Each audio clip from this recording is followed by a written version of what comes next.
as a small background about that population, they have a lot of health inequalities, especially in oral health.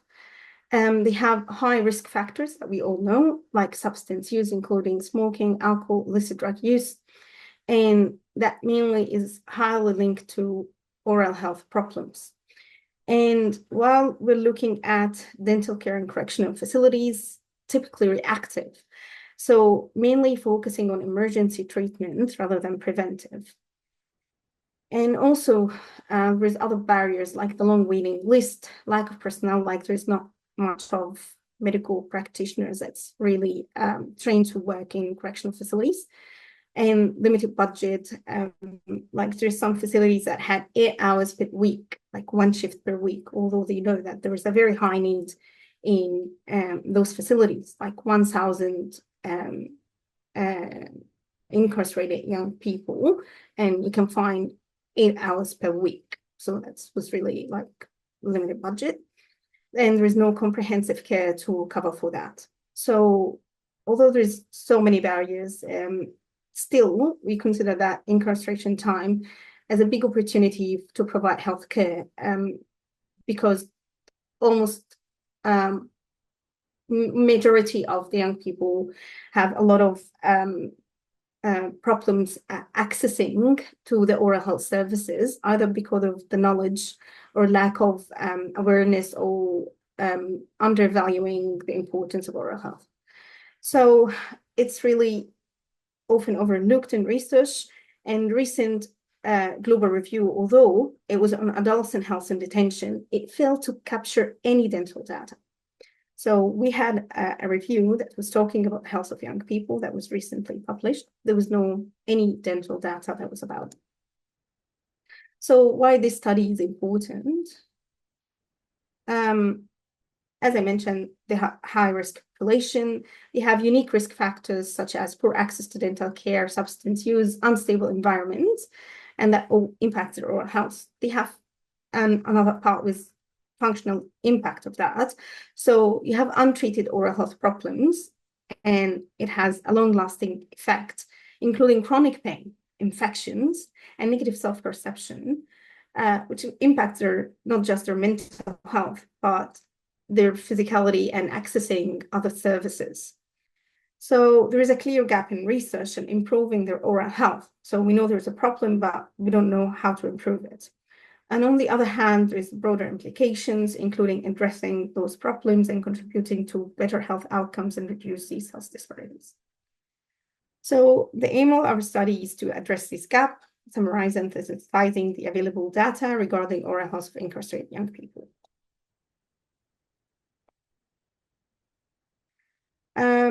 How we started this project is we started with materials and methods. We had a proper search strategy. We sit down with multiple librarians, not one, to be honest, because it was hard at the beginning. We don't know where to start. So we did an electronic research. We chose Midline by Ovid, Sinal, Scopus, PsycInfo, and Web of Science. We included search terms similar to this one. So there's more if anyone wants to have full list, it will be in the publication. And I hope that Professor Stuart can send it to everyone. The search period is from 1st of January 2000 until this year, which is 25th of August. We had that data last year, but we updated it recently in 25th of August 2024. We limited the data to English language only, and the search strategy was adhering to PRISMA guidelines. So we had an inclusion criteria that including all types of papers, like there was no like specific type of data, like not only quantitative or not only qualitative. We strict to the age from 10 to 19. There was some papers that included other group of age above 20, but we stick to the WHO definition about adolescents. So it was just from 10 to 19. We have an exclusion criteria if it's above this age, if the data was in a non-correctional facility. So because it's a global review, some countries consider young people in custody include the orphans and people that's found that was called foundlings, or the people that's in foster care. Countries like Saudi Arabia or Turkey or Egypt, people in custody can be considered under youth justice supervision. But we had to have a quick look, not just a quick, a thorough look, if it's a correctional facility or not. So we can exclude or include this study. Some of the studies was also after release, like post-release data, like what happened after they are released, we were also excluded. So if it's an adult data only or consolidated, like the adult facilities, usually in countries like USA and Scotland and UK, they had facilities where they included young people and adult people in the same correctional facility, but the data that was collected was consolidated. It wasn't like saying the young group has this data and the adult group has this data. The screening process, done, duplicates removed, times abstract screened by 2 people, which is me and Dr. Hajar. We had a full text article review and screened by 3 people. Any conflict was resolved by Dr. Felicity and Dr. Hajar with like discussion. There was also one thing that you will find. Some papers has the same data, like 2 papers use the same data to discuss other stuff that would also include it. So we did data extraction. We mainly focused on the study design, the country of origin, sample size, the characteristics, the outcomes of the oral health, and recommendations. We categorize that mainly in oral health status, impact on quality of life, and the factors associated with the oral health. We did a quality assessment using a mixed method appraisal tool to evaluate the methods and to rate low, moderate, or risk of bias or high risk of bias. And we used that with the weakest component, it was the overall score, and mixed methods.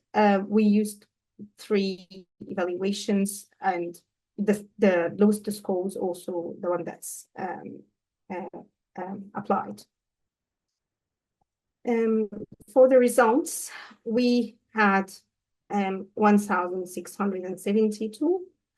After the screening and taking out eligibility, the studies that included after application of the inclusion and exclusion criteria, we had only 24 studies in this review.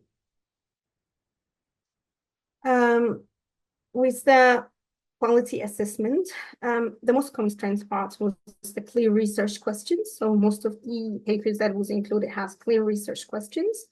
None of the studies were excluded due to quality, so that's really good. Like none of them had like bad methods or unclear results or bad statistics. So the target population and measurements were also like clear and appropriate. The limitations were always sample size, the recruitment process, and moderate risk of bias.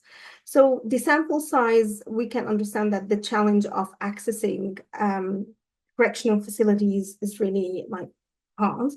Getting ethics approval is also very challenging. And you can see that recruitment process in most of the studies that were included is really unclear. Like one of the studies in Turkey, she didn't even mention how she recruited the participants and who did the data. It was really unclear. So we have 5 studies that have high risk of bias, and it was like thematically analyzed qualitative data in one of the studies, like no themes at all. It's just quotes from the qualitative data that was collected. Moderate risk of bias was 12 studies. One of the studies showed no clear qualitative approach, no specific tool was used. And the low risk of bias was 7 studies, which I think it's a good outcome. because he had clear details of the demographic characteristics, and the oral health profile was very clear. One of them is a Canadian study. So one of the shocking results was 0 on Australia. So we had in South America 7 in Brazil and 1 in Argentina, 2 in North America, 1 in Canada and 1 in USA. In Asia, we have 3 in India and 1 in South Korea. Middle East has 6, 3 in Turkey and 3 in Saudi Arabia. Europe has 4, which are 3 in UK and 1 in Sweden. So gender, the majority were males. Only 10 out of 24 studies included female participants. The highest female participation rate were in Sweden, 49.5. And because when they collected the data and started collecting the data, they noticed that the number of male is more than female. So they explained that in the paper, and they said they over recruited females to overcome the risk of bias. So that's why they have a high female participation rate. The lowest participation rate was in India. In these all 10 studies, it was 4.9%. So the study designs were mainly quantitative descriptive, 22 is cross-sectional, 1 only had mixed methods, and 1 qualitative, there was non-interventional studies. Sample size, some study limited by correctional environment challenges. One of the studies recruited only 12 participants, which is a Hong Kong study. And general overview of the study is like young people in custody have poorer oral health than their peers in general population. That's general overview. But when we went down through the actual results, we looked at what we call what you will find in the teeth, in the soft tissue, and that's the impact on the general health of young incarcerated population. So we found that 18 studies actually looked at the dental caries. Dental caries is a dental decay, what we call holes in the teeth, and that has grades. So we have a very well-known index to evaluate that. It's called decayed mist-filled teeth. So that index is actually used by the WHO and used in most of all the data collected in oral health studies. There's other indices that's currently is being in use, including my study when I collected data in Egypt, but this is the most common one. High prevalence of caries, that means there was a very high prevalence of holes and decayed teeth, and it was more than missing teeth, and fewer restorations. Restorations is the fillings that we put in the teeth when you have the decay. So technically, that means we found in the results, there's lots of decayed teeth, there was less restorations, and there's lots also of missed teeth. So the caries prevalence or the decay prevalence that we found was ranging from 42% in countries like South Korea, and it reached 100% in one of the studies, which is done in Saudi Arabia in 2017.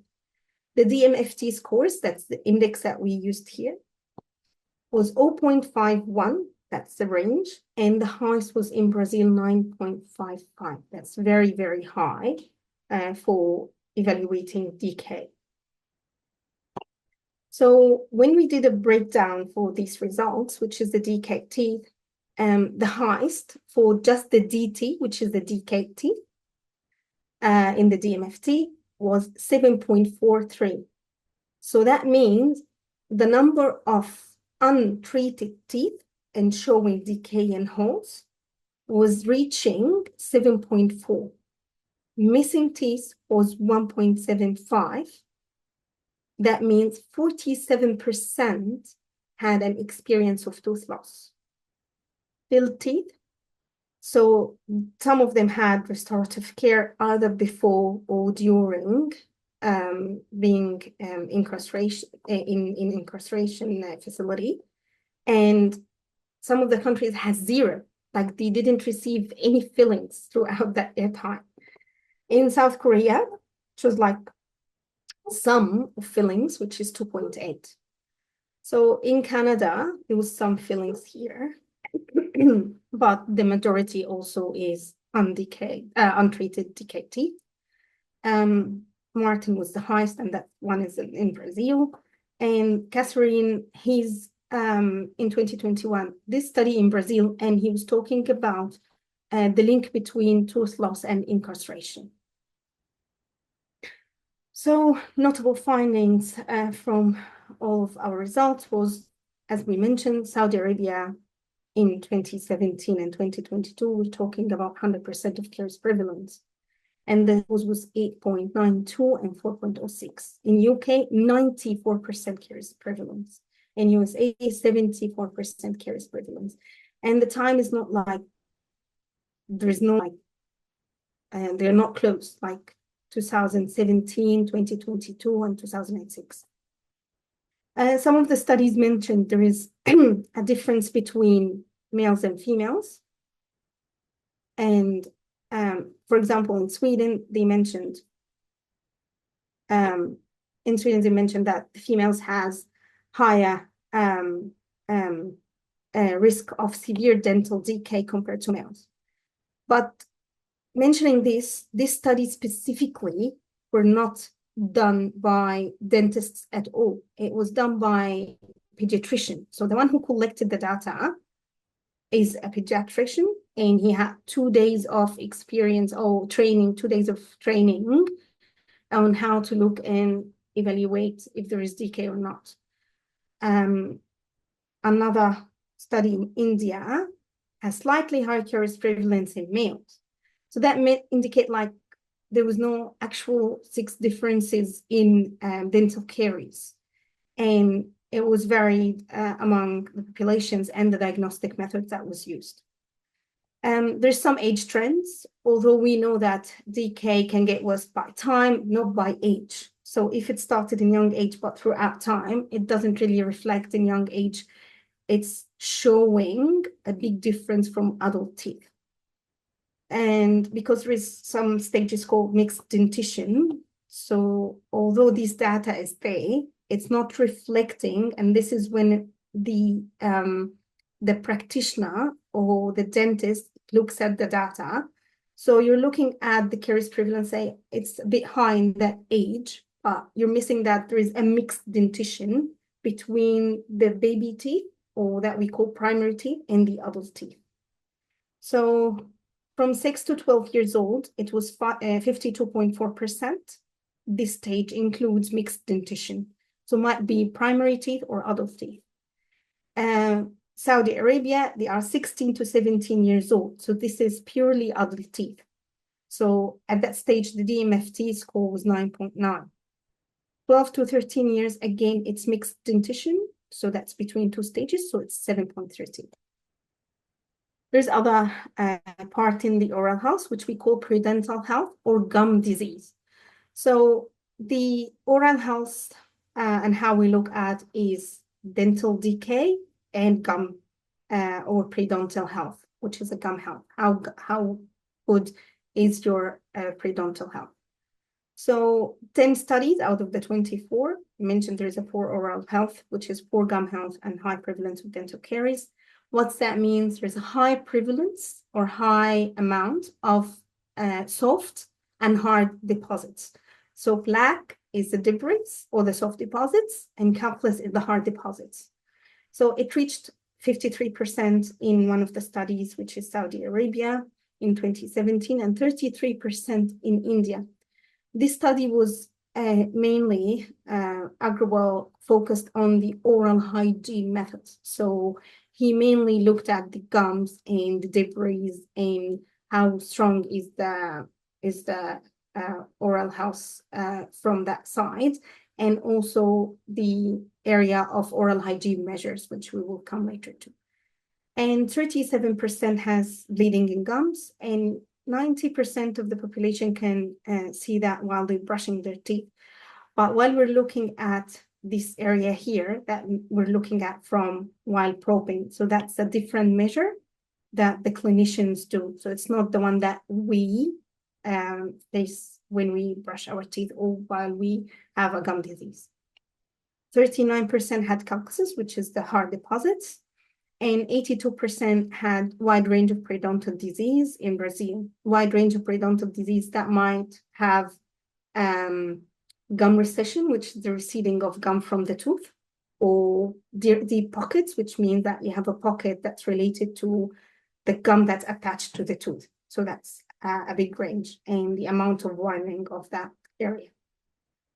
And as you can see, when we look at the poor oral health and the fair ones, it's mainly like taking over all the numbers.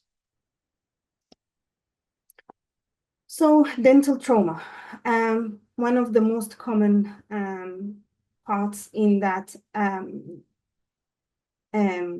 review is we had around 4 or 5 papers talking just about the impact of trauma and how it impacts and how it affects the malocclusion.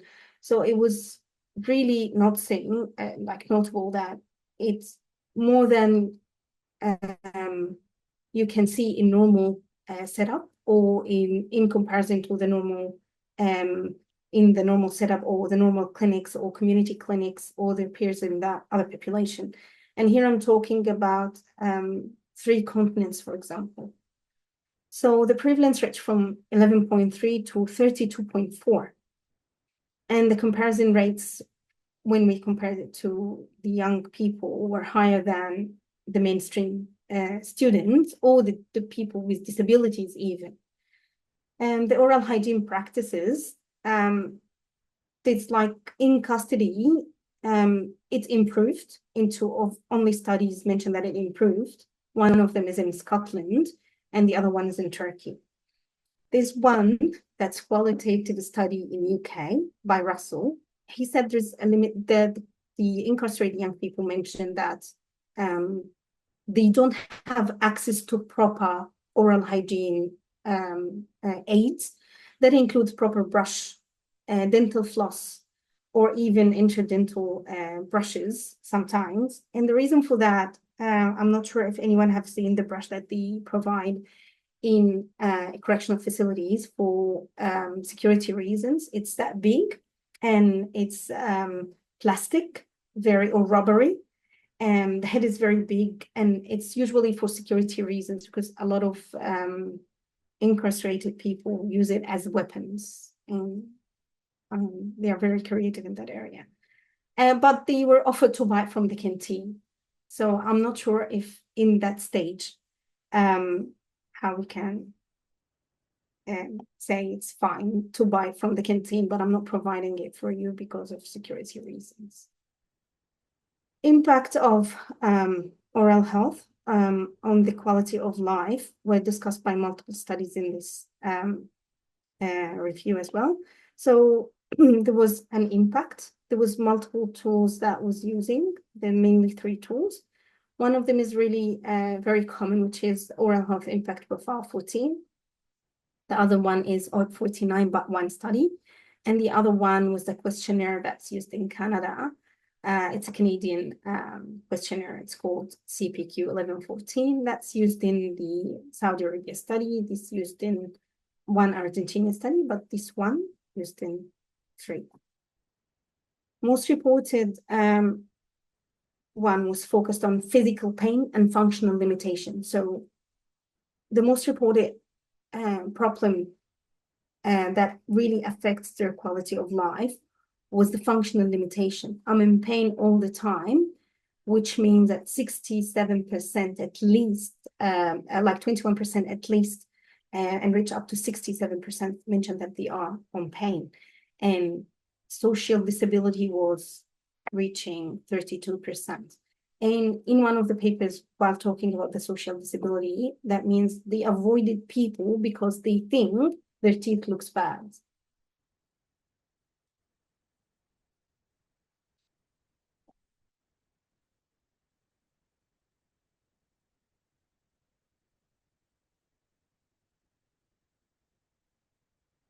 There was some comparative data. So around 5 papers comparing the normal, like the normal setup or community populations, same age years compared to incarcerated young people. So, for example, the oral health impact on quality of life, and they had notably very high scores in comparison to mainstream children, and I'm using the quotations from the paper itself. So they said mainstream children.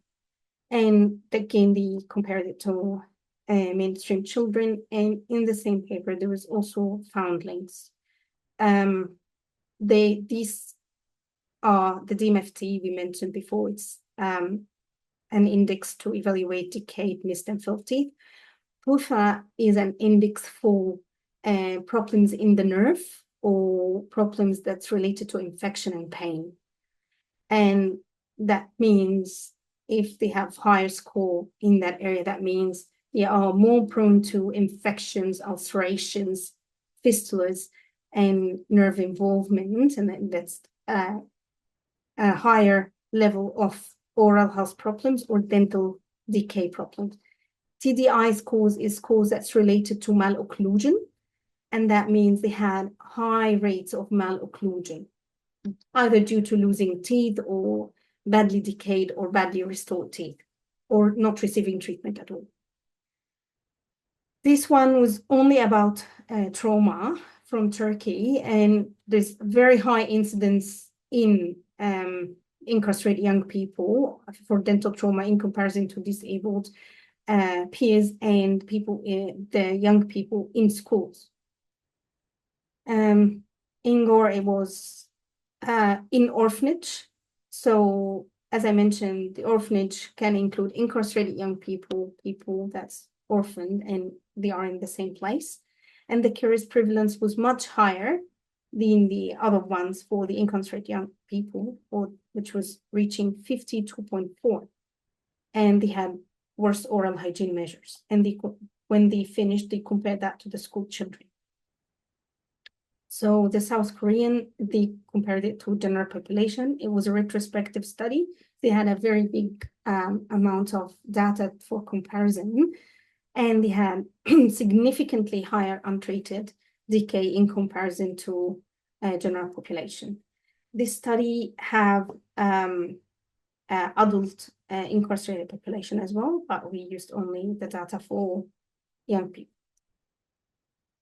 Substance use and oral health. There's strong link between oral health and incarcerated young people, and it was showing that at least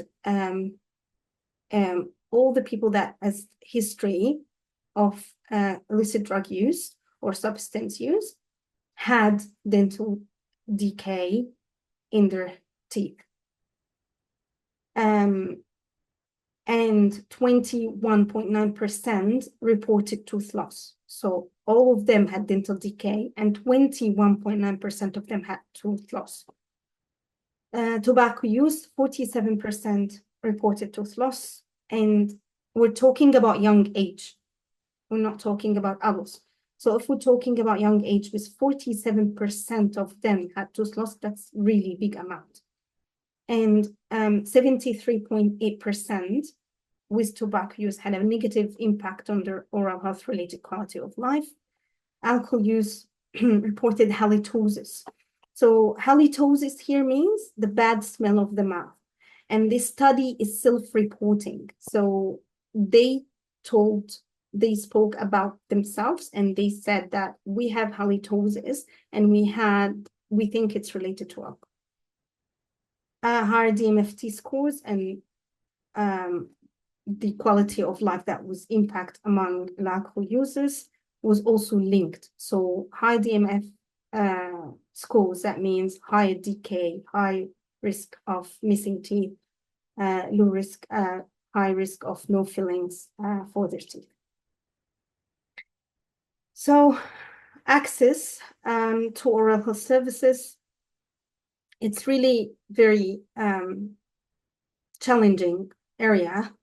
So the factor that's affecting the oral health of young people in custody can be lots of things, but mainly the utilization of services is the breaking point in this area.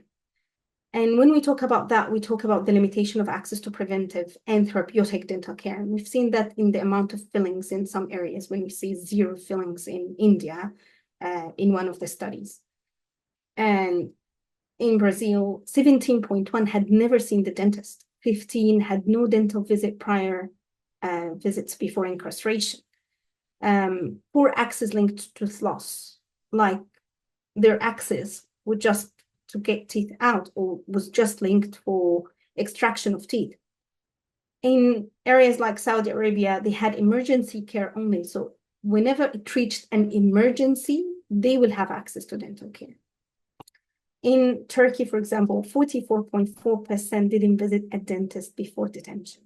So in detention, it was their first experience in seeing a dentist.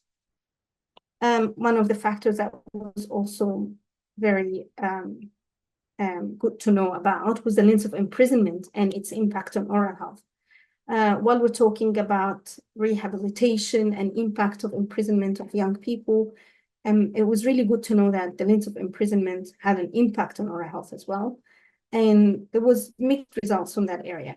So in Turkey said that there is no correlation between detention and oral health. Although I have to mention that they don't have in this study long sentences that was evaluated. And the maximum sentence in that study was about 1 year. So that wasn't really precise. So in India, 70% had 3 months or less, and they consider insufficient to address their oral health needs. So we're here for 3 months.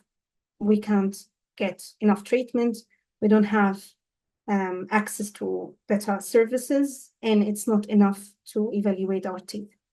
Brazil, no direct link between the MFT, which is the index, and the detention length, but longer incarceration by Oliveira said that the longer incarceration time affects their self-esteem and oral health perception.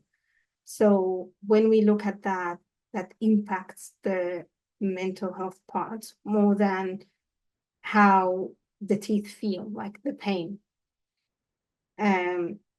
Mainly, I think in that study, when you look in the discussion, and in that part specifically was also related to availability of access, of utilizing the services during incarceration. And they had more access when they are released. In Canada, there is a significant difference in dental care's prevalence between the sentenced and remanded youth. So remanded youth, the one that's had no sentence yet, and they are just in the prison either temporarily and will be released, or will stay with a small or long sentence. They not know yet what will happen. So sentenced youth had care's prevalence 100%, but remanded youth had less prevalence with 73.8%. So in the discussion, there's significant disparities, which we know that in comparison to the peers, there's a huge effect of environmental socioeconomic challenges, limited to care and systemic neglect. Socioeconomic factors, when we see more fillings and restorative care, it's linked to also with lower education and have more untreated decayed teeth. So that means higher income can get access to restorative care, while those with lower education levels have more untreated decayed teeth as well. So also the repeating incarceration experience for them had worsened the oral hygiene, as reoffenders struggle with unstable routines and access to services. Major concerns for us was the periodontal health, of course, and the dental caries, and some studies that's showing 100% of dental caries and severe gum disease in over half of the studies. Substance use, the high rates of tobacco and illicit drug use, up to 89% of tobacco, of participants had tobacco use, and its contribution to the dental decay, tooth loss, and gum disease. For example, is marijuana, which is linked mainly to tooth loss and poor oral health in general. the length of incarceration, the shorter lengths and sentences really provide sufficient care, while longer stays affect and impact negatively self-esteem and perception of oral health. Access to dental service, limited access, long waiting list, sporadic care, often leave conditions untreated, and the extended periods worsen the oral health outcomes. They have inconsistent care, sporadic care in detentions, and lack of dental staff, security concerns. They move between facilities all the time, and there is no consistent care programs, including preventive measures or routine checks, which is required to reduce the progression of oral disease during incarceration. That impact can cause urgent care needs like pain and need for help for trauma, rather than focusing on decreasing that amount of decay in its progress and have more preventive measures. Also, mental health and self-esteem, we mentioned that before, and its psychological impact overall, the health outcomes and its influence in their well-being to seek care. So you reach the point that they don't want to seek care because I'm so tired. And that's in this study. Opportunities for intervention. I think in correctional facilities, that's, as we mentioned, 40% in one of the studies didn't have access to any dental facilities before, or to any dentist before. So that's a good opportunity for us to have a critical access point for oral health care, even for the first time, and to make an intervention. Especially this is a young age, and they struggle with no access or limited access before being detained. Many of them come from marginalized communities and low socioeconomic backgrounds, and dental care and having fillings and preventive measures is really hard, either due to geographical, social barriers or financial barriers. So it's a really good opportunity for us to get these unmet dental needs focused on and to make an intervention for them. So incarcerated youth have major oral health challenges, and that including high prevalence of untreated teeth, periodontal disease, and it's mainly driven by socioeconomic factors and limited access to preventive care and high-risk behaviors. We need to address these issues and to implement comprehensive oral health care programs in correctional facilities. And we need to start focusing on preventive care and routine screening. And one of the things that I really had, I felt really bad about is every single young person in Australia had a full health check, but no oral health check when they come into any young youth justice facility. Never had that oral health screening. And when I requested it, wasn't a good reply because I have only 8 hours per week. There is an urgent need for more research, and obviously we have no interventional studies so far. So that means we need to develop evidence-based strategies for improving oral health in these settings, and we need to reduce health disparities for them, to improve overall well-being for both during detention and after their release. These are some of the references. If you need the full list or further references, please let me know. Any questions? Thank you. Thank you very much, Marwa. That was a fantastic presentation. Pretty grim findings in many ways, but very important as well. Look, I have some questions, but I'm sure others will as well. So I might invite others to unmute and make any comments or ask any questions they may have.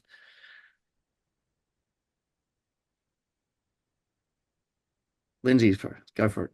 I more so just have a comment, just in my own lived experience and in this situation as well. It seems like dental health is not really considered part of health, like in the way that we structure our health systems. I'm from Canada, and we've got a universal healthcare system, but that doesn't include dental.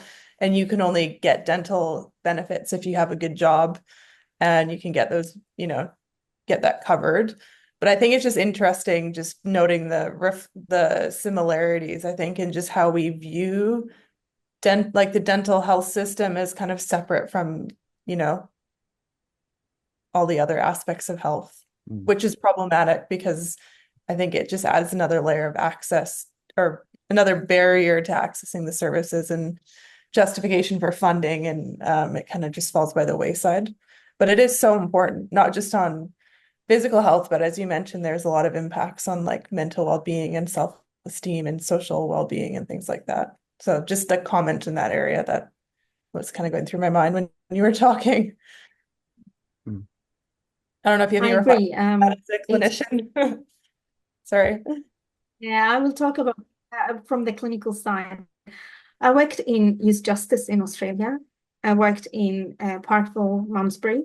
I worked in DPFC, which Denfield's Trust Centre, Women's Prison. I worked in Ravenhall Correctional Facility, Margate Correctional Facility, MRC Correctional Facility, and Port Phillip Correctional Facility. So 5 prisons and 5 different experiences. All of them, 90% of the major complaints and emergencies was dental and related to oral health, related to trauma, related to inability to eat.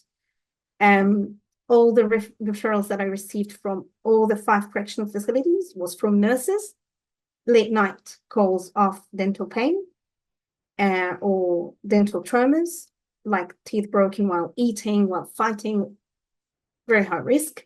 And GPs like abscess referred to hospital because they are having the infection going down to the respiratory area.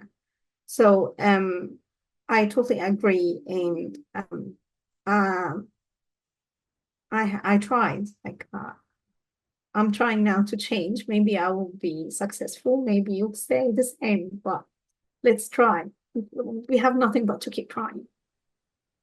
It does seem very frustrating, doesn't it? That I mean, you made a very strong case with the review, and if I'm hearing correctly, it sounds like your clinical experience aligns with what you found from that scoping review, and yet it doesn't sound like there's yet the impetus for the change that's so clearly required. Any other questions regarding to the technicality of Yeah. And look, that part? I guess my one thing I'm wondering is like, what do we do about this? I had the opportunity a couple of weeks ago to visit the new youth detention centre up in Darwin that's going to be replacing Dondale, and they have a beautiful dental room. But, you know, and I remember visiting the prison in Geraldton in WA a while ago where they also had a beautiful dental room, but, you know, had a layer of dust on it because they'd been unable to find a dentist to go and work in there. So I'm kind of wondering what your thoughts are about, you know, if you could wave a magic wand, what would be the solutions to this? What would we like to see happen?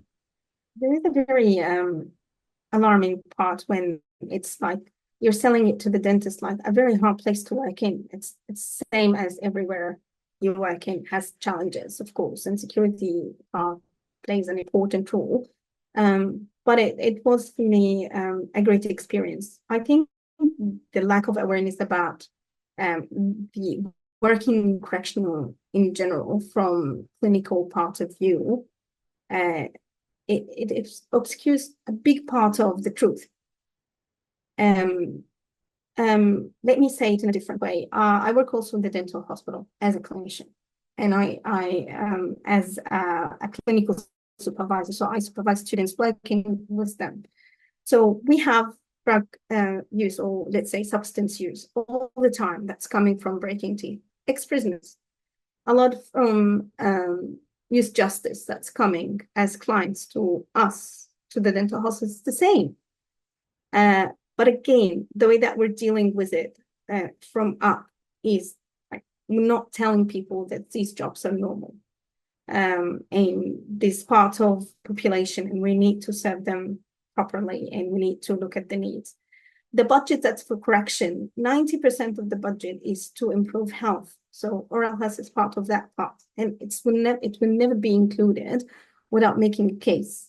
And the more you talk about, the more money you need, and they don't want that. And that's just from my experience. So the reason why we have 5 days in Denfield's Frost and 3 days in Ravenhall of dental service. Also in Danville's Frost, the number of incarcerated women is under 400, but in Ravenhall it's 1,000, and you have 3 days. So that will tell you the amount of money that you can spend on that and that. But these women got that money because they made a case. They had to talk, and they made complaints, and they had association that stand by them to talk about their needs. But on the other side, they're unable to, let's say, make all equal, because it will cost a lot of money. Also, one more thing, even in our public sector, we have a big gap in providing preventive care and accessing a lot of areas that has no proper dental care, mainly in areas like Darwin, Northern Territory, Tasmania. There's a very big gap.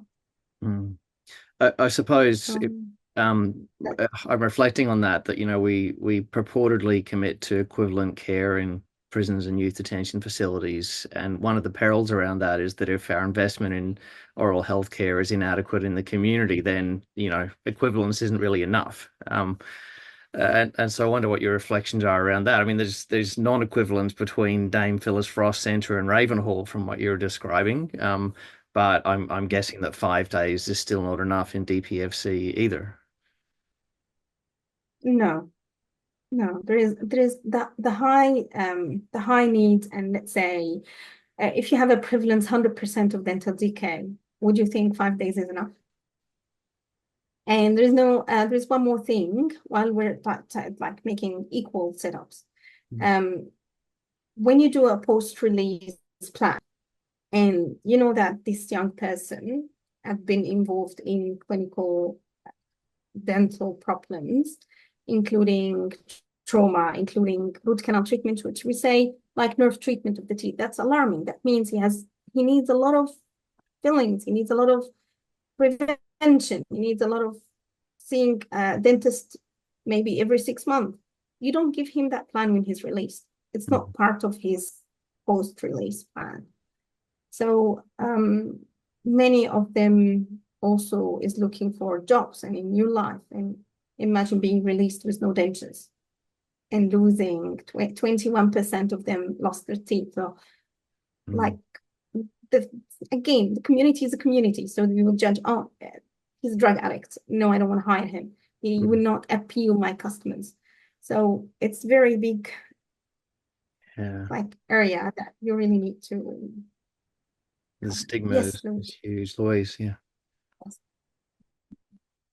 Thanks, Marwa. I'm guessing that a big issue, even more for dental care than other types of care, might be continuity of care when people are released, and just the sort of say maybe they have received some care in detention, but I imagine that the likelihood of people following up with community-based dental services might be like even lower than with other services, or the you know the capacity to connect people to services might be lower, given that separation between sort of how we see dental health and whole of health that Lindsay mentioned. Is that your experience? Let me explain one more thing. For example, we have access. We have in the Australian government, and let's focus on Victoria, for example. We have 4 high-risk populations, okay? The 4 high-risk population is mental health people, children, Aboriginals, and special needs. So that's the 4 high risk that the Australian government has identified on, and refugees as well as part of the groups. So this one we call high priority access. So once you put, if you're identified as any of that, you put your request, you are high risk, you have a high priority access. So long waiting list for everyone, but for you, you have a high priority access. Although we know that all those four groups, 90% of them, we know that it can cover the one that's residing in correctional facilities and they come from these backgrounds. They refused to include that under this umbrella. Although they're high risk, they have mental health issues. A lot of them is from Aboriginal backgrounds, and a lot of them has special needs and comes from, for example, like refugees, like from youth justice. My experience is South Sudan, Somalis areas, like they come as refugees and they need technically a lot of help. And they are technically also children. So why they are not included in your high-risk groups? So we tried to get away with it.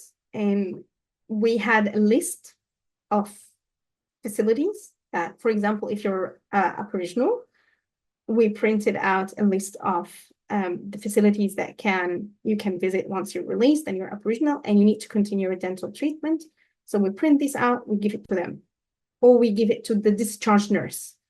So while he's getting discharged, just to take the paper, put it in and give it to him with his medications, with everything. If there's no discharge nurse, which is usually the case, I do it myself. But is it happening in all the prisons? We don't know. For example, in youth justice, you have emergencies in Royal Children's Hospital for dental traumas or dental problems. There's the whole department for us, okay? No one knows about it. I swear, no one knows that there is dental trauma area or that we can treat kids with emergencies in the Royal Dental Hospital. Lack of awareness, no one knows. Mhm. And we're talking about children from newborn, like, yes, there is emergencies from newborn till 18 years old. No one knows about it. So